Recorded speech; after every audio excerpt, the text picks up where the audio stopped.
మనం గతంలో ఇలాంటి కేసుల్ని చూసినప్పటికీ కూడా ఈ కేసు అతి పెద్ద చర్చకు దారితీసింది. రాజలింగమూర్తిని చంపించింది బీఆర్ఎస్ పార్టీకి చెందినటువంటి లీడర్లే. దానికి కారణం కాళేశ్వరం ప్రాజెక్టుకి సంబంధించి అవకతవకల మీద ఆయన కోర్టుకు వెళ్ళారు అనేటువంటి మాట. బీఆర్ఎస్ పార్టీకి నాయకులకి దీంతో సంబంధం ఉందంటారా? ఆ విషయం చర్చించేదానికి ముందు ఒకసారి నేను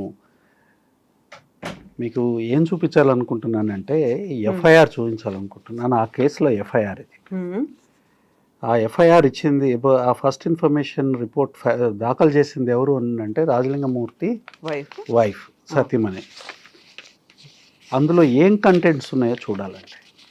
ఆ కంటెంట్స్ చదివిన తర్వాత ఇది ఎంత దుర్మార్గమైన పని. ఇవాళ ప్రచార సాధనాలు కొన్ని ప్రభుత్వానికి కొమ్ము కాసే ప్రచార సాధనాలు అయితేంది, ప్రభుత్వంలో ఉన్న అధికార పార్టీకి కొమ్ము కాసే ప్రచార సాధనాలు అయితేంది, ఎంత దుర్మార్గానికి ఒడిగడుతున్నారు అనేది స్పష్టంగా అర్థమవుతుంది.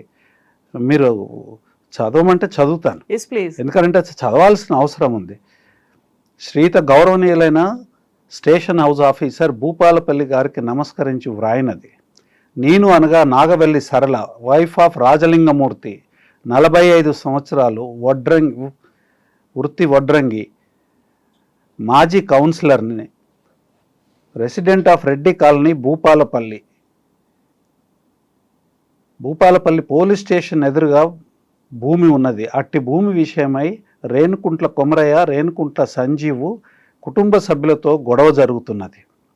వారికి అక్కడ భూమి ఉన్నది, ఆ భూమితోని వీళ్ళకి గొడవ జరుగుతుంది. రెండు పేర్లు చెప్పారండి, రేణుకుంట సందీప్, రేణుకుంట కొమరయ్య, సంజీవ్. ఈ కుటుంబ సభ్యులతో గొడవ జరుగుతుంది. దౌర్జన్యంగా మా భూమిని కాజేసే ప్రయత్నం చేస్తుండగా మేము సివిల్ కోర్టుకు వెళ్ళినాము. మాకు అనుకూలంగా కోర్టు తీర్పు వచ్చే అవకాశం ఉన్నది. అట్టి భూమి ఎలాగైనా కాజేయాలన్న ఉద్దేశంతో నా భర్త నాగవెల్లి రాజలింగమూర్తిని చంపితేనే భూమి దక్కించుకోగలమని నిన్నటి రోజు అనగా తేదీ 19/1/2025 సాయంత్రము సుమారు 7 గంటలకు భూపాలపల్లి పట్టణంలో TBGKS ఆఫీసు దగ్గరలో నా భర్తని 2 వీలర్ మీద వస్తుంటే అడ్డగించి రేణుకుంట్ల సంజీవ్ సన్ ఆఫ్ సాంబయ్య, 35 సంవత్సరాలు, resident of Bhupalpally, 2 Pingali Shamanth alias Bablu, 24 సంవత్సరాలు, 4 మేరే కుమార్,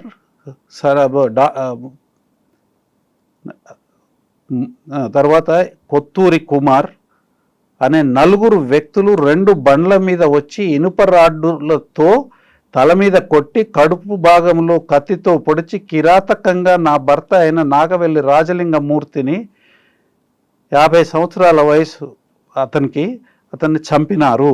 ఇట్టి ఘటన చూసి మాకు తెలిసిన వాళ్ళు చెప్పగానే వెంటనే భూపాలపల్లి 100 పడకల ఆసుపత్రికి వెళ్ళేసరికి అప్పటికే నా భర్త చనిపోయి ఉన్నాడు. వారందరిపై చట్టపరమైన చర్యలు తీసుకొని మరియు ఇట్టి హత్య వెనుక ఉండి ప్రోత్సహించిన వారందరినీ గుర్తించి వారిపై కూడా చట్టపరమైన చర్యలు తీసుకోగలరు.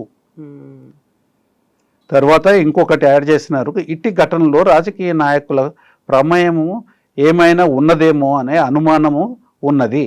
ఇట్టి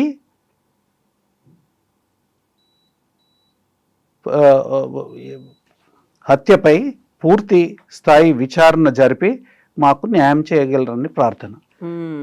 ఇప్పుడు ఇది దీని మీద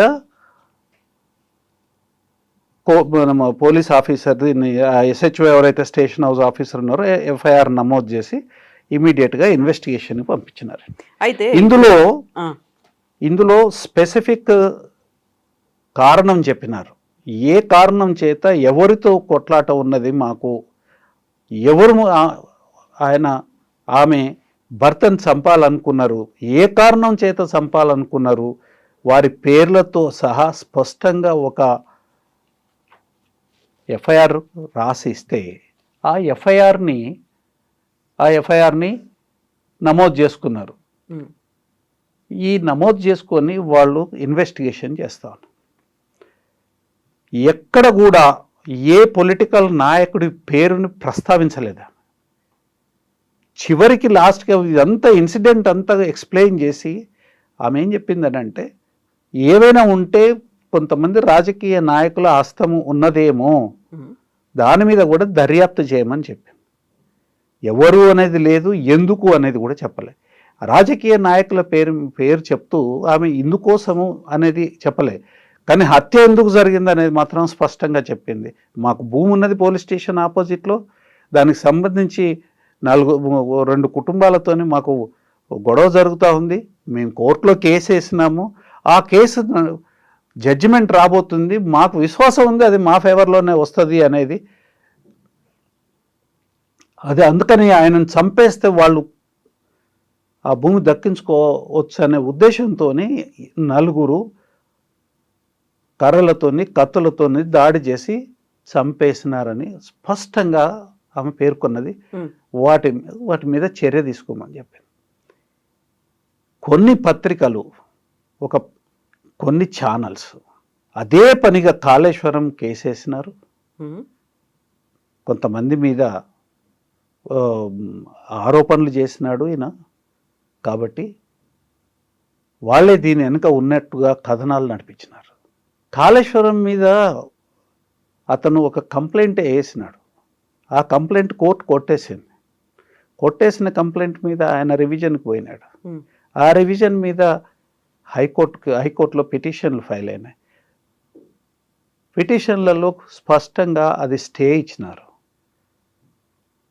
దాని మీద అది కాకుండా పక్కన పెట్టండి. అది కాకుండా రేవంత్ రెడ్డి గారి ప్రభుత్వము ఎలక్ట్రిసిటీ ఇష్యూస్ మీద ఒక కమిషన్ వేసినారు. తరువాత కాళేశ్వరంకి సంబంధించిన ఒక కమిషన్ వేసినారు. ఈ కమిషన్లన్నిటికీ చట్టానికి లోబడి కమిషన్కి కోఆపరేట్ చేస్తున్నారు కదా, అందరు చేస్తున్నారు. తరువాత ఇదొక్కటే కాదు, ఎంత దుర్మార్గమైన ప్రచారం చేస్తున్నారనంటే, ఇట్లాంటి ఒక దురదృష్టకరమైన విషయం అండి. ఎవరైనా ప్రాణం పోయిందని అంటే చాలా దురదృష్టకరమైన విషయం. దానికి ఎవరైనా బాధపడాల్సిందే, మేము కూడా అంతే బాధపడతాం. కానీ ఒక సామెత ఉంటుంది, ఉచ్చగుంటలో చేపలు పడతారని. అసలు ఇట్లాంటివి ఒక దురదృష్టకరమైన సంఘటనని రాజకీయం చేయాలనే మనస్తత్వం ఉన్న వాళ్ళని ఏమనాలండి? వీళ్ళని చెప్తాను, ఈ మనస్తత్వం ఎవరికి ఉన్నది, వీళ్ళెవరు. ఇవాళ ఒక అధికారంలో ఉన్న ఒక మంత్రి కూడా అవాకులు చెవాకులు మాట్లాడినారు. ఆ మంత్రి ఈ was convicted once by court, criminal court convict చేసింది. 4,300 4,000 పైచిలకు అతను కన్విక్షన్కి సెంటెన్స్ ఏదైతే ఉందో ఫైన్ పే చేసినాడు. ఆ తర్వాత అప్పీల్కి పోయింది, అది వేరే విషయం. ఎట్లా మాట్లాడుతావు నువ్వు? ఏ రకంగా మాట్లాడతావు? పలానా వ్యక్తి ఉన్నాడు దీని వెనకాల, పలానా వ్యక్తి ఉన్నాడు దీని వెనకాల, నువ్వు కంప్లైంట్ ఎందుకు ఇవ్వట్లేదు అంటే బురద జల్లడం అన్నట్టు. బురద జల్లే కార్యక్రమం, ఒక విషాదకరమైన ఒక విషయం జరిగితే దాంట్లో నుంచి కూడా రాజకీయం చేయాలనుకునే వాళ్ళని ఏమంటారండి? వల్చర్స్ అంటారు. దుర్మార్గం అంటే దీనికి ఒక అంతులేని దుర్మార్గం అన్నట్టు. మీరు అన్ని విషయాలలో ఈ ప్రభుత్వం ఫెయిల్ అయ్యి ఇవాళ ఇట్లాంటి మాటలు మాట్లాడండి. ఏ ఒక్క విషయంలోనైనా ప్రామిస్ చేసిన ఒక్క విషయంలోనైనా మాట నిలబెట్టుకున్నారా? ఓటర్లని దుర్మార్గంగా అంటే దుర్మార్గంగా మోసం చేసినారు. ఎక్కడ లేని వాగ్దానాలు చేసినారు. అరాజు పాటలు పాడినారు. గత ప్రభుత్వం 2,000 రూపాయలు ఇస్తుంటే సంక్షేమానికి సంబంధించిన పెన్షన్లు వృద్ధులకు కానివ్వండి, ఒంటరి మహిళలకు కానివ్వండి, మిగతా వాళ్ళకి అనేక కేటగిరీస్ పీపుల్కి ఇస్తున్నప్పుడు 4,000 ఇస్తామని మాట్లాడినారు. ఇస్తున్నారా?